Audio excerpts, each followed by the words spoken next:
जब भीष्म पितामह को अर्जुन ने बाणों की सैया पर लेटा दिया, तब भगवान कृष्ण आखिरी बार उनसे मिलने गए। उनको देखकर भीष्म पितामह ने अपने अंतिम शब्द में कहा, हे केशव, मुझे मेरे पिछले 10 जन्म याद है, लेकिन इसके बाद भी मैंने ऐसा क्या बड़ा अनर्थ कर दिया कि आज मुझे ये दिन देखना पड़ा।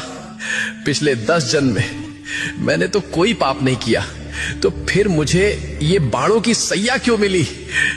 ये बाणों की सैया अब मुझसे सही नहीं जाती। मुझे मेरे सवाल का जवाब दो केशव।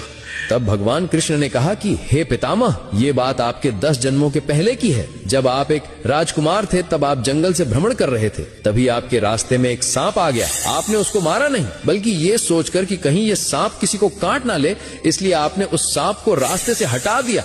लेकिन गलती से बेचारा सांप कांटों के झाड़ में फंस गया। वो जितनी बार निकलने की कोशिश करता, वो उतना ही कांटों में और ज्यादा फंस जाता था। कई दिनों तक वो सांप उन कांटों में फंसा रहा और भगवान से प्रार्थना करता रहा कि हे प्रभु, इससे अच्छा तो मुझे मार ही देते।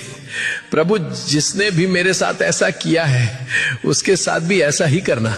लेकिन पिछले 10 जन्मों में आपने ऐसा कोई पाप ही नहीं किया जिससे आपको उस कर्म का फल भोगना पड़े। लेकिन जब द्रौपदी का चीर हरण हो रहा था, तब आप मौन रहकर भी ये सब देखते रहे थे। आप चीर हरण को रोक सकते थे, लेकिन आपने ऐसा नहीं किया। तभी आप इस पाप का भागीदार बन गए थे। इसी कारण से जैसे वो सांप उस दिन कांटे में फंसा था, आज उसी प्रकार आपको ये कांटे की सैया मिली है। तुम कितने भी बुरे कर्म कर लो, लेकिन उसका फल अवश्य मिलता है, इस जन्म में या फिर अगले जन्म में, लेकिन मिलता जरूर है। भगवान कृष्णा को दिल से मानने वाले भक्त कमेंट में जय श्री कृष्णा अवश्य लिखें।